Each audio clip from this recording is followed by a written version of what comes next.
बहुत जिक्र नहीं मिलता, लेकिन ऐसा माना जाता है कि वो अपनी पत्नी से बहुत प्रेम करते थे, सम्मान भी करते थे।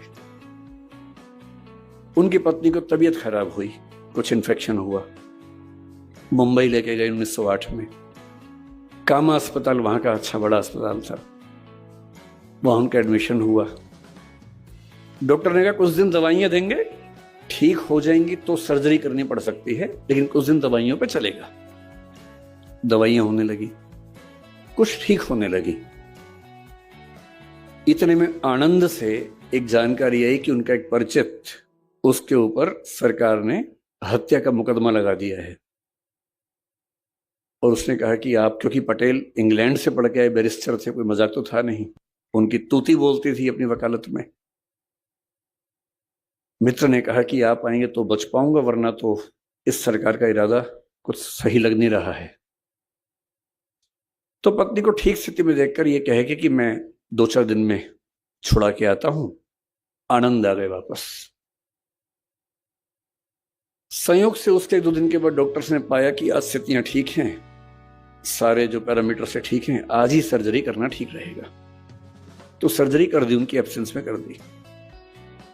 और शाम को तार भेजा कि ऑपरेशन हो गया है, आपकी पत्नी ठीक है।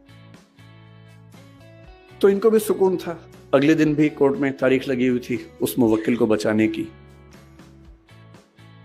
अगले दिन ये अदालत में केस लड़ रहे हैं, अपने मुवक्किल को बचाने का प्रयास कर रहे हैं। और ठीक उस समय उनकी पत्नी की तबीयत अचानक बिगड़ी और देहांत हो गया, मृत्यु हो गई। 33-34 की उम्र थी उस समय सरदार पटेल की। उतनी सी उम्र में उनकी पत्नी की मृत्यु हो गई। वहां से तार हुआ, तार पहुंचा और ये अदालत में केस लड़ ही रहे हैं। और एक परिचित ने आके उनके हाथ में तार थमा दिया। और उस समय वो अपने दोस्त को बचाने के लिए दूसरे पक्ष के गवाह का क्रॉस एग्जामिनेशन कर रहे हैं।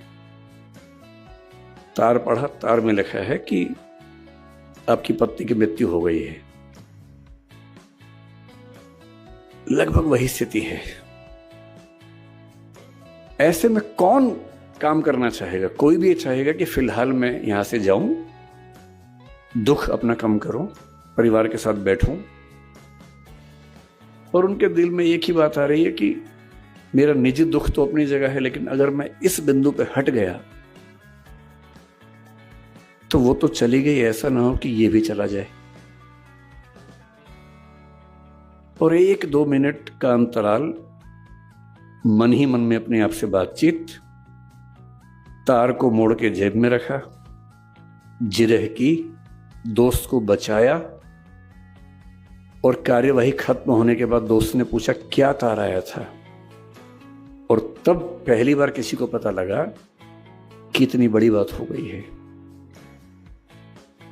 यूं मुझे लगता है कि पत्नी की मृत्यु पर इतना कोई कैसे निष्ठुर हो सकता है, लेकिन जब बड़ा उद्देश्य सामने हो तो हमें शायद ये हक भी नहीं होता कि हम निजी दुखों को किसी दूसरे के भावी संकट की तुलना में तरजीह दें, ज्यादा महत्व दें।